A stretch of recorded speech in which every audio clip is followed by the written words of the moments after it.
Bismillahirrahmanirrahim. Assalamualaikum warahmatullahi wabarakatuh.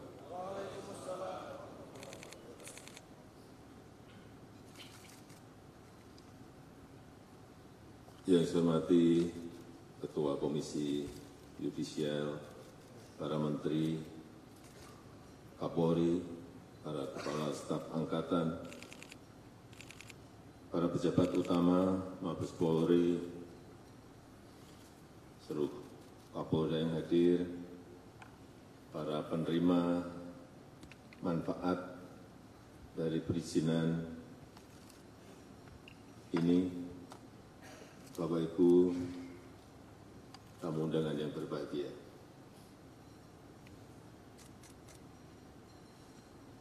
Kita tahu di Travel and Tourism Development Index, Indonesia naik peringkat dari peringkat 32 menjadi ke 22.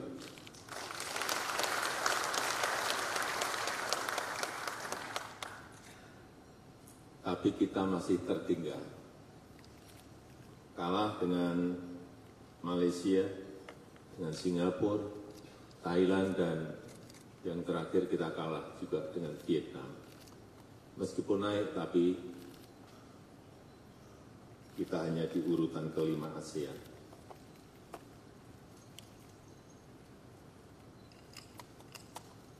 Obyek-obyek pariwisata di Indonesia memang kalau dibandingkan dengan negara yang tadi saya sampaikan, sebetulnya masih sangat bagus-bagus yang ada di Indonesia.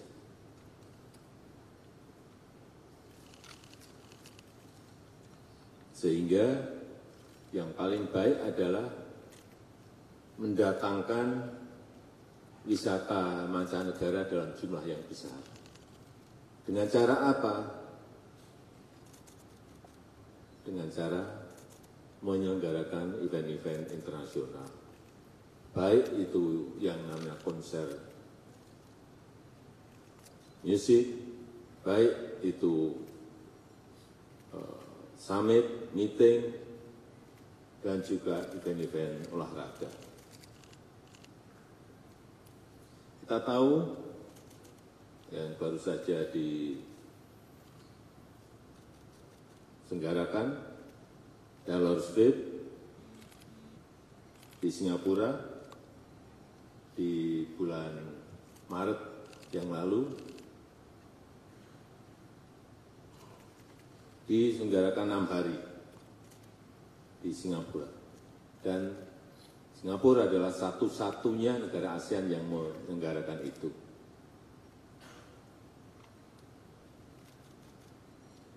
Yang nonton, saya kira lebih dari separuh itu orang Indonesia.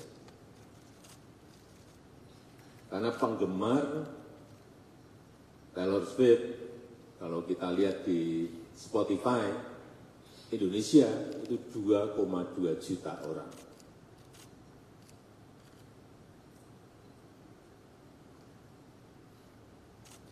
Diselenggarakan selama 3 jam setiap harinya, dan dihadiri totalnya 360.000 orang berbondong-bondong ke Singapura.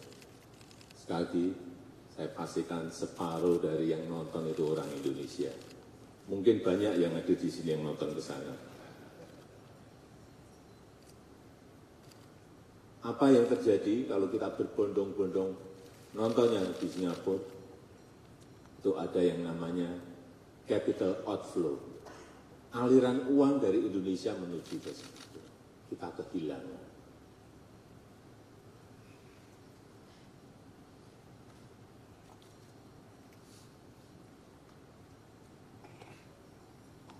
Kehilangan uang bukan hanya untuk beli tiket, tapi kehilangan uang Indonesia untuk bayar hotel, untuk makan, untuk transport, dan lain-lainnya. Kenapa sih selalu yang menyelenggarakan dari Singapura? Ya karena kecepatan melayani dalam mendatangkan artis-artis tadi.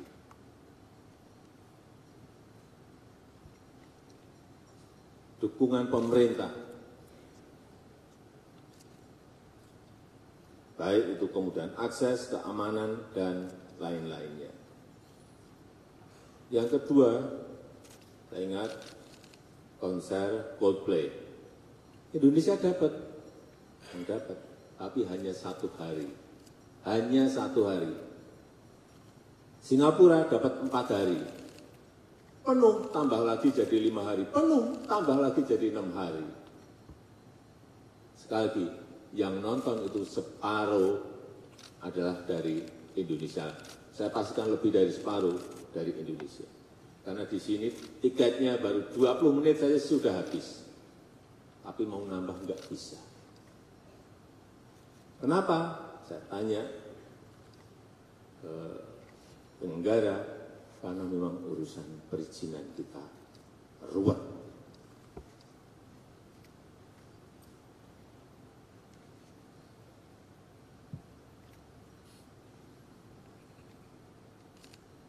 Padahal yang saya dengar, kualitas suara sound system waktu Coldplay itu di GBK dengan yang di sana itu bagus yang di sini. Ini yang harus kita tepuk tangan. Tapi hanya dapat sehari. Inilah yang harus kita selesaikan. Yang ketiga, Piala Dunia tahun 22 di Qatar. Itu bisa membangkitkan pertumbuhan ekonomi di Qatar dari yang tahun sebelumnya hanya 1,5% melompat menjadi 4,3% pada saat penyelenggaraan. Dan Qatar berani mengeluarkan uang untuk event itu 220 billion US dollar. Itu kalau dirupiahkan 3.600 triliun. Di atas APBN kita setahun. Kenapa dia berani mengeluarkan itu, uang sebanyak itu? Ya karena pasti returnnya lebih besar dari ini, keuntungannya pasti lebih besar dari ini. Dan saat pembukaan, jumlah yang nonton 60.000 yang datang ke sana, tapi yang nonton lewat TV lebih dari 3 juta. Itu sudah keuntungan promosi sebuah negara. Sekarang kita masuk ke Indonesia. Kita punya event-event yang besar. Meeting misalnya. Yang baru saja World Water Forum itu dikunjungi oleh peserta itu lebih dari 50.000. Kemudian waktu sebelumnya juga World Bank and IMF annual meeting untuk yang datang ke Indonesia kurang lebih 30.000 peserta. G20 yang datang 21.000.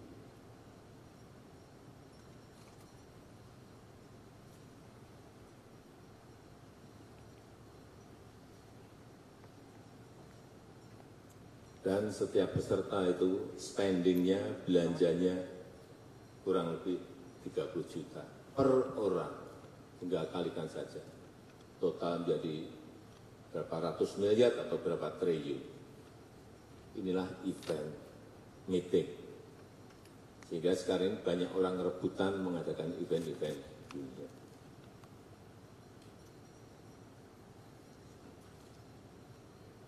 Juga event-event nasional kita, lokal kita. Satu nonton, sering sekali nonton. Slang pernah, bukan pernah, nggak tahu berapa kali. Dewa pernah, Ariel Noah pernah, Gigi pernah. Yang saya bisa bayangkan, ngurus izinnya ruwet saja masih mau menyelenggarakan kok, penyelenggara event. Apalagi kalau sekarang dipercepat. Gitu. Saya berikan contoh aja MotoGP di Mandalika. Saya cek ke panitia. Ini efeknya luar biasa. Dampak ekonominya 4,3 triliun. Bisa menyerap, melibatkan tenaga kerja itu 8.000. UMKM yang terlibat kurang lebih 1.000.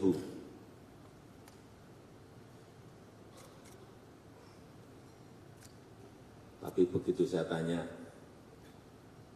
bagaimana mengenai perizinan, lemes saya. Ternyata ada 13 izin yang harus diurus. Tapi namanya bukan perizinan, namanya surat rekomendasi.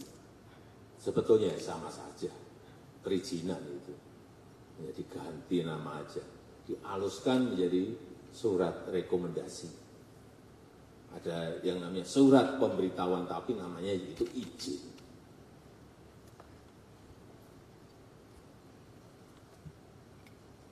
Dimulai dari surat persetujuan desa,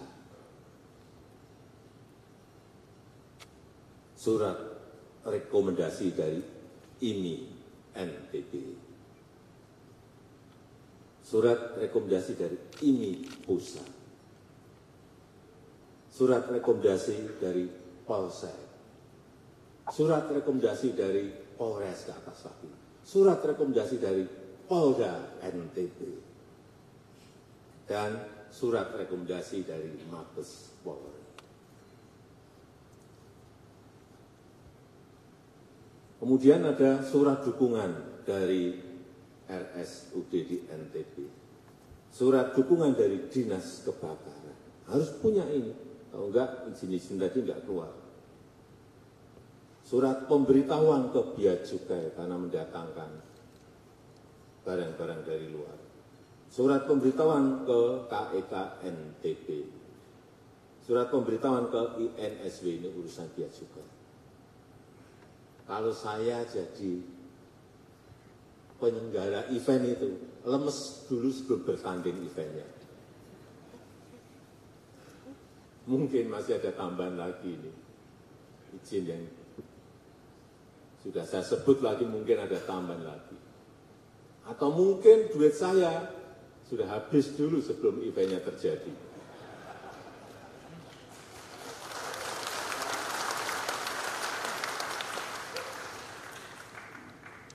Ini fakta. Karena saya tanya langsung, problemnya apa sih? Ini sama dengan konser musik, dengan event-event olahraga lainnya, nggak akan mungkin jauh dari yang tadi saya sebutkan tadi. Betapa sangat beratnya menjadi penyelenggara event di Indonesia. Padahal event di Indonesia itu setiap tahun, sekarang sebelum pandemi itu ada 4.000 event kurang lebih. Sekarang 3.700 event. Jadi sekali lagi, ini sudah saya kejar-kejar lama. Saya sangat mengapresiasi, sangat menghargai. Sekarang sudah ada OSS untuk penyelenggaraan event. Tapi juga akan saya ikuti terus, akan saya cek terus. Karena yang terjadi dulu pernah di sebuah kementerian sudah dibuat OSS. Tapi karena nggak pernah dicek, nggak pernah dikontrol, sistemnya dimatikan. Artinya apa? Manual lagi.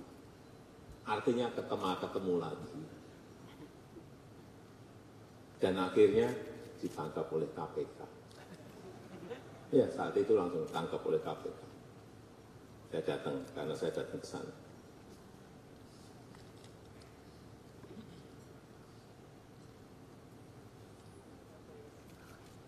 Bapak Ibu sekalian yang saya hormati, masalah utama penyelenggaraan event di negara kita itu adalah kepastian izin yang tidak diberikan jauh hari.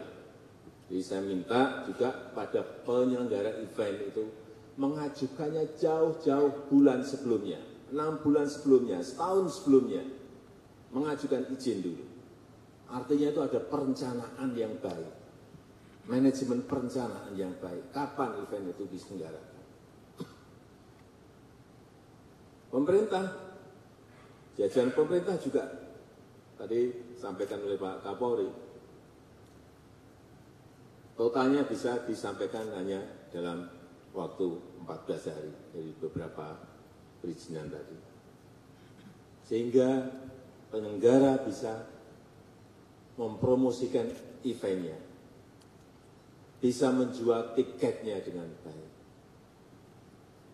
Kalau harinya kurang, sehari kurang, bisa ditambah lagi, waktunya masih memungkinkan untuk melakukan itu. Karena juga yang saya dengar, sering mengajukan izin hanya seminggu sebelumnya. Dadakan seperti itu. Ya sulit. Kalau sudah didadak seperti itu. Jadi kita semuanya memang harus bekerja dengan perencanaan yang baik. Jadi kalau di internasional, artis pun kan juga jadwalnya padat, jadi memiliki planning yang jauh-jauh hari. Di kita juga sama, artis juga jadwalnya padat, harusnya penyelenggaraannya juga meminta izinnya juga harus jauh-jauh bulan sebelumnya, tidak dadakan.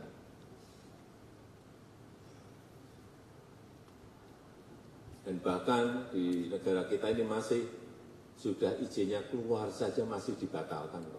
Kejadian itu saya enggak sekali dua kali mendapatkan keluhan itu. Sudah keluar izin saja bisa dibatalkan. Saya enggak tahu karena apa. Alasan karena keamanan. Ya keamanan itu sebenarnya tugasnya aparat kepolisian untuk menyelesaikan agar menjadi dari yang tidak aman menjadi aman.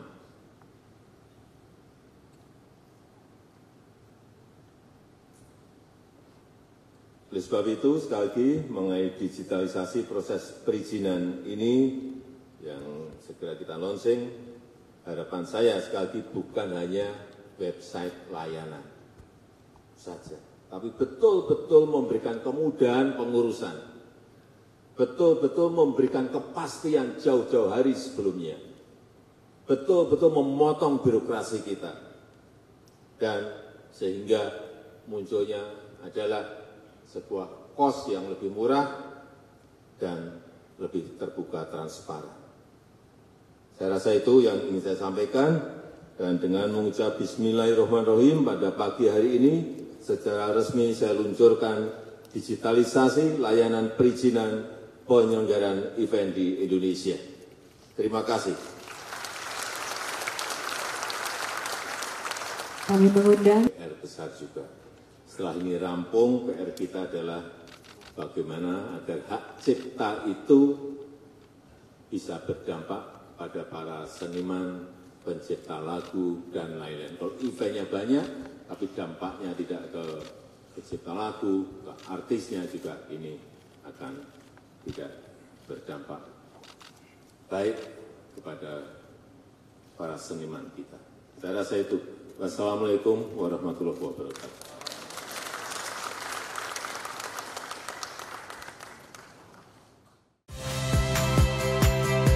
Saya Magister Tarigan. Saksikan program-program Kompas TV melalui siaran digital, pay TV, dan media streaming lainnya.